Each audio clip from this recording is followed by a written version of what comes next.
મિત્રો, આપ નિહાળી રહ્યા છો એસ લાઈવ ન્યૂઝ બુલેટિન। નજર નાખીએ અત્યાર સુધીના મુખ્ય સમાચારો પર। મુખ્યમંત્રી આનંદીબેન પટેલની હાકલ, કોઈની પણ સહેજ શરમ રાખ્યા વિના ગુનેગારોને નસીહત કરો। સ્થાનિક ઉદ્યોગના રક્ષણ માટે રાજ્ય સરકાર પ્રતિબદ્ધ છે, નાણામંત્રી સૌરભ પટેલનું આશ્વાસન।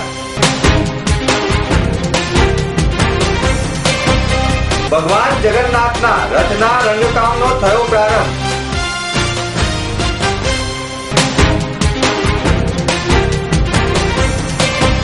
શારીરિક ક્ષતિ ધરાવતા સમુદાય માટે અનોખો જોબ ફેર।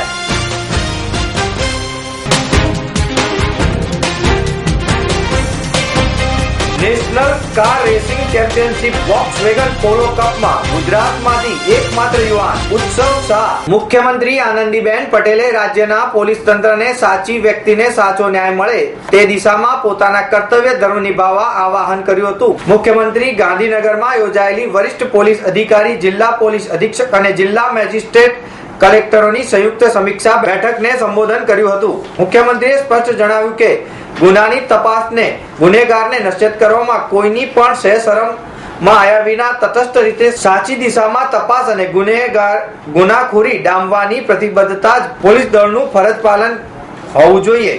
આનંદીબેન પટેલે જિલ્લા સ્તરે પોલીસ તંત્ર અને વહીવટી પાંખ વચ્ચે સંકલન પરામર્શની જરૂરિયાત પર વિશેષ ભાર મૂક્યો હતો। મુખ્યમંત્રીએ ગુનેગારો પર બાજ નજરથી ગુનાખોરી થતી અટકાવવા શહેરમાં પોલીસ તંત્ર દ્વારા ગોઠવાયેલા સીસીટીવી કેમેરા નેટવર્કનો નાગરિક સેવાલક્ષી સુવિધા સુખાકારીમાં પણ વિનિયોગ કરવા પ્રશાસનિક તંત્ર પોલીસ પાંખ વચ્ચે ઇન્ટિગ્રેટ એપ્રોચની હિમાયત કરી હતી।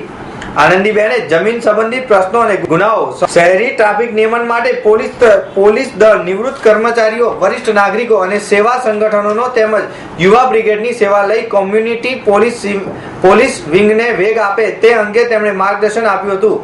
જ્યારે ગૃહ રાજ્યમંત્રી રજનીકાંત પટેલે તાજેતરની લોકસભાની ચૂંટણીમાં રાજ્ય પોલીસ દળને કાયદો વ્યવસ્થાની પરિસ્થિતિમાં કોઈ આંચ ન આવે તેવી પ્રશંસનીય કામગીરી કરવા બદલ અભિનંદન આપ્યા હતા।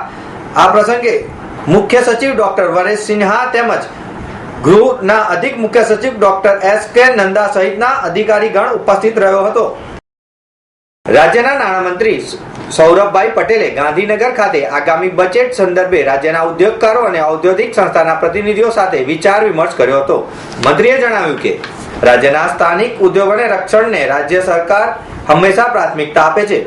મુખ્યમંત્રી બજેટને વધુ સરળ બનાવવાનો રાજ્ય સરકારનો પ્રયાસ છે। રાજ્યનું કર માળખું વધુમાં વધુ સરળ બને અને સમાજ કલ્યાણના આપણા ધ્યેયને સરળતાથી સિદ્ધ કરી શકાય તેવો પ્રયાસ આ બજેટમાં કરાશે।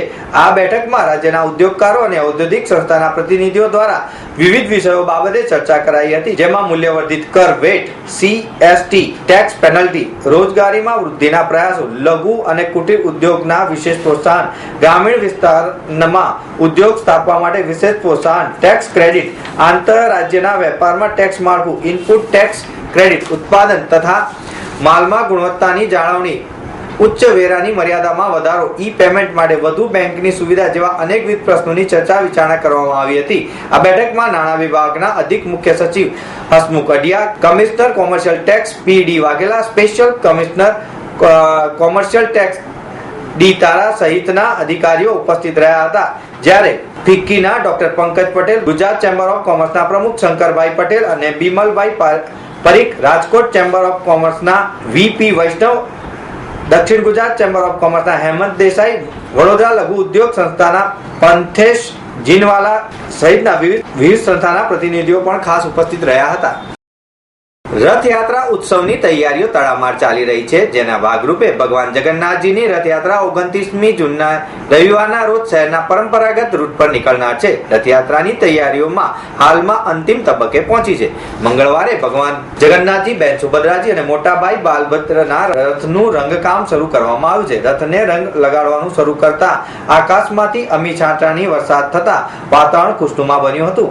મંદિરના મહંત દિલીપદાસજીની નિશ્રામાં નીકળનારી રથયાત્રાની તૈયારીઓના ભાગરૂપે રથનું દર વખતે સમારકામ હાથ ધરાય છે. ત્યારબાદ તેને સુંદર રંગ લગાડીને સુશોભિત પણ કરાય છે. મહંત દિલીપદાસજીના જણાવ્યા અનુસાર ભગવાનના રથને રંગ લગાવવાનું કામ શરૂ કરાયું છે. કોઈ પણ કાર્યના સમયે વરસાદના છાંટા પડે તો તે શુભ મનાય છે. રથયાત્રામાં દર વખતે અમી ચાંટણા રથને પવિત્ર કરે છે. ગઈકાલે શહેરમાં વરસાદનો પ્રારંભ થયો, જે સારા સુકન કહી શકાય. CII ગુજરાત અને બ્લાઇન્ડ પીપલ્સ એસોસિએશન સાથે મળીને તારીખ 20મી જૂનના રોજ શારીરિક ક્ષતિ ધરાવતા સમુદાય માટે જોબ ફેરનું આયોજન કરી રહ્યા છે.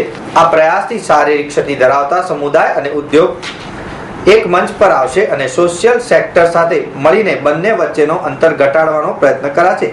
CII દ્વારા શારીરિક ક્ષતિ ધરાવતા સમુદાય માટે જોબ પોર્ટલ પણ શરૂ કરવામાં આવ્યું છે, જે તેમને નોકરી આપવાની સંભાવના ધરાવતા વર્ગની નિકટ લાવશે. CII વેસ્ટ રિજિયનની CSR અંગેની સબ કમિટીના ચેરમેન પિયુષ ખંભાતાએ જણાવ્યું કે દેશની વસ્તીના 2.13% લોકો શારીરિક ખોળખાપણ ધરાવે છે. વિશ્વ બેંકની સ્ટેબિલિટી અંગેના અહેવાલ મુજબ આવો સમુદાય 4 થી 8 કરોડ જેટલો છે, એટલે કે કુલ વસ્તીના 4 થી 8% જેટલો છે. ઓછા અભ્યાસ, ઓછી નોકરીઓ અને વિપરીત સામાજિક વલણને કારણે આ સમુદાય ભારતમાં અવગણનાને પાત્ર થયો છે. અમદાવાદની શાલ એન્જિનિયરિંગ કોલેજમાં અભ્યાસ કરતા ઉત્સવ શાહે હાલમાં કાર રેસિંગની નેશનલ ચેમ્પિયનશિપમાં ભાગ લઈને બીજા રાઉન્ડ સુધી પહોંચીને ટોપ 10માં સ્થાન મેળવી મોટર સ્પોર્ટ્સ ક્ષેત્રે ગુજરાતનું નામ રોશન કર્યું છે. વોક્સવેગન પોલો આર કપ ઇન્ડિયાની આ 5મી સિઝન છે અને તેમાં 30-31મી મેના અને 1 જૂનના રોજ કોઈમ્બતુર ખાતે પ્રથમ રાઉન્ડમાં 2 રેસ યોજાઈ હતી, જેમાં ઉત્સવે ચેમ્પિયનશિપની PS ટેસ્ટ અને ફિટનેસ રાઉન્ડ બાદ પ્રથમ રાઉન્ડ પાર કરી ચૂક્યો છે. પ્રથમ રાઉન્ડમાં તેણે 2 રેસમાં ભાગ લીધો હતો. ઉત્સવના પિતા બિલ્ડર છે અને તેની મમ્મી મમતા શાહ હાઉસવાઇફ છે. આ અંગે ઉત્સવ જણાવે છે કે મોટર સ્પોર્ટ્સ ક્ષેત્રે મને બાળપણથી જ રસ હતો. હું કેટલીક કોમ્પિટિશનમાં ભાગ લઈ ચૂક્યો છું, પરંતુ પ્રોફેશનલ લેવલની આ નેશનલ ચેમ્પિયનશિપમાં ગુજરાતમાંથી હું એકમાત્ર જ મોટર કાર રેસર છું.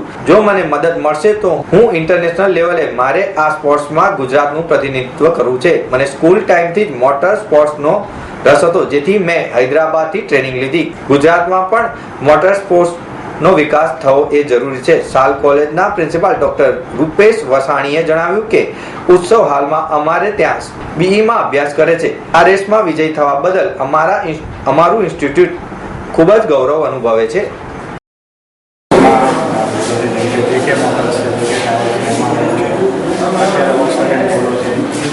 નેશનલ કક્ષાની ઘણી બધી પાર્ટિસિપેટ હાલમાં વોક્સવેગનમાં ટોપ 10 આ વખતની 2014ની ત્યાં કન્સર્ન છે કે ક્યારથી આ રેસિંગ કરે છે. રાઇટ ફ્રોમ એની ચાઇલ્ડહુડ એજ જ્યારે હતી, સ્કૂલિંગ એજ, ત્યારથી જ you somewhat passionated towards this sports. જ્યારે પણ ચાન્સ મળે ત્યારે હૈદરાબાદ જતો રહે, કોચિંગ જતો રહે વેકેશન્સમાં, અને ત્યાં આની ટ્રેનિંગ લેતો હતો. Though he was not having a licence. ધીમે ધીમે 18 વર્ષમાં થયો એટલે લાઇસન્સ એને મળવા મળ્યું. ત્યાં સુધીને અંડર એજમાં બી પ્રેક્ટિસિંગ કરી આવ્યો. બોમ્બે, પૂના છે, હૈદરાબાદની અથવા તો કોચિંગ જઈ અને આની ટ્રેનિંગ કરે. સો ફાઇનલ યરનો વિદ્યાર્થી છે અમારો સિવિલ એન્જિનિયરિંગ ડિપાર્ટમેન્ટમાં, અને સેકન્ડ યરથી જ્યારે થર્ડ સેમિસ્ટરમાં તો ત્યારથી એનો ઇન્ટરેસ્ટ છે એ અમને ખબર પડી, કારણ કે થોડીક એની ગેરહાજરી થવા માંડી. એટલે અમે વાલીને બોલાયા અને વાલીએ બધી વાત કરી કે આ હિસાબથી એની ગેરહાજરી થાય છે. અમે તેમ કરી શનિ રવિ બોલાવીને હાજરી પૂરી કરી, પણ પછી સંસ્થા તરફથી અમે બધી રીતે એને ફૂલ સપોર્ટ આપ્યો. એનું સ્ટડી મિસ થાય નહીં અને રિઝલ્ટ બી ઇફેક્ટ ના થાય. ઇવન બેકલોગ હોય તો બી એનું એક્સ્ટ્રા કોચિંગ કરીને ક્લિયર કરાવતા હતા, કે જેથી એને પ્રોત્સાહન મળે. અને આઈ થિંક આજે ટોપ 10માં આવ્યો છે આ રેસમાં અત્યારે, અને વી હોપ કે it will be the turning point. અને ગુજરાતમાંથી કોઈ વિદ્યાર્થી નથી અને સાલમાંથી ઉત્સવ છે, એટલે અમને બી ઘણો ખૂબ જ આનંદ થાય છે કે સાલનો વિદ્યાર્થી ગુજરાતમાં અત્યારે છે અને ટોપ 10માં છે. તો મિત્રો, આ હતા અત્યાર સુધીના મુખ્ય સમાચારની ખાસ ગતિવિધિ માટે આપ નિહાળતા રહો S Live ન્યૂઝ બુલેટિન. નમસ્કાર.